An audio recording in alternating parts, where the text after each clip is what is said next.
yellow, orange, green, red, violet, and was founded 72 years ago. The topic of my speech is to inform you about M&Ms in general, from their beginning to what they are today, and tell you a little bit about their founder, Forrest Mars, and his Mars Candy Company.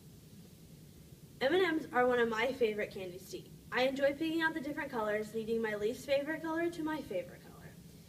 I also enjoy the variety of kinds of M&Ms available, as well as the holiday M&Ms. Most everyone likes chocolate in some form, and according to the book by Samuel Adams from 1999, chocolate from start to finish is America's favorite flavor. The book says the average American eats about 12 pounds of chocolate every year. M&Ms are one of my favorites, so I thought it'd be fun to tell you about M&Ms and the man and his company responsible for producing M&Ms.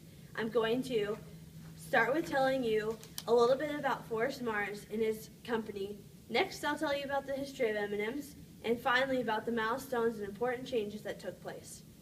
After my speech, you'll know when and where M&Ms were created, who created them, and some fun facts about M&Ms. I'm going to start with telling you about Forrest Mars, the creator of M&Ms. He was born March 21st, 1904, in Minnesota. He got his industrial engineering degree from Yale University. He started out working with his father in a family candy business. He wanted to expand, but his father didn't, so he decided to take the buyout and the rights to sell Mars brands overseas. He decided to move to England and work for Nestle and Tobler. He set up a small factory in England before moving back to the United States. He established Uncle Ben's rice line. In 1940, he had his first independent move to the candy business, and M&Ms were his first successful creation on his own. He lived a moderate lifestyle, and he didn't share M&Ms with his children. And those came from M&Ms.com and Chocolate Wars, the 150-year rivalry between the greatest chocolate makers, by Deborah Colbert in 2010. This goes with my speech because Forrest Mars created M&Ms. Now I'm going to tell you about the history of M&Ms. M&Ms came up from the Spanish Civil War. And then our Bruce Mary decided to join Mars, but Mars only gave him a 20% partnership, and Murray was the son of the Hershey's chocolate. They wanted to use Hershey's chocolate. And in spring of 1940, they started making M&Ms in New Jersey. The M&M stood for Mars and Murray. M&M.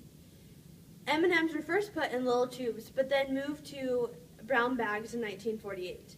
In the summer of 1949, Murray left the partnership because he was tired of being treated poorly by Mars.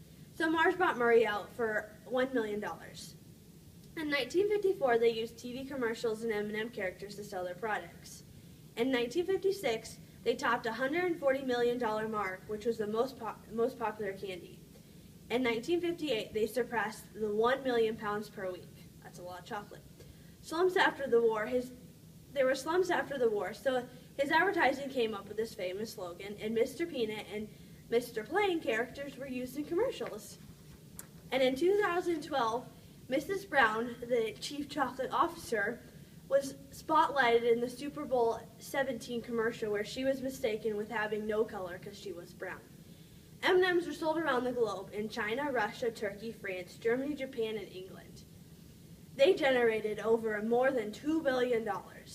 That stuff came from M&Ms.com and Chocolate from Start to Finish by Samuel Woods in 1999. I will finish my speech with some interesting facts about M&Ms and some important dates and changes in M&Ms history. In 1954, they changed the color of the imprint on M&Ms from black to white. A famous slogan was introduced. Peanut M&Ms were introduced. And a famous commercial when M&M characters jumped into a pool of chocolate and then into a shower that coated them with their color shells sparks kids' imagination. In 1981, they went to space and was part of all space shuttles. In 1984, M&Ms were the official candy of the Los Angeles Olympic Games. In 1988, almond M&Ms were introduced only for Christmas and Easter, but fully released in 1992. In 1990, peanut M&Ms were introduced. In 1993, they voted on a new color, and blue won, but wasn't officially introduced until 1995. In 1996, M&M Minis were produced in a little tube. In 1998, M&M Crispies were introduced. And in 2000, M&Ms were the candy of the millennium, M&M standing for 2000. In 2003, they voted on another new color, and this time, purple one. In 2005, dark chocolate was finally introduced. And in 2006, M&Ms became the official chocolate of NASCAR. 2010, Pretzel M&Ms were released.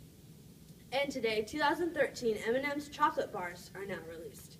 The original colors are brown, yellow, orange, green, red, and violet, not much different from the colors that you see today. They also have holiday M&Ms for Christmas, Halloween, Easter, and Valentine's Day. And now at M&M's, every M&M character, there's different colors that M&M's like as characters. And you can also special order M&Ms and colors and wording on them. That came from Chocolate from Start to Finish by Samuel Woods in 1999 in M&Ms.com. Now when you eat a bag of M&Ms, you'll know about the person who created them, about the history behind them. You can also test out the famous quote, "The milk chocolate that melts in your mouth, not in your hand," next time you open a bag of M&Ms. Now you know what is brown, yellow, orange, red, violet, green, and is 72 years old and still going strong.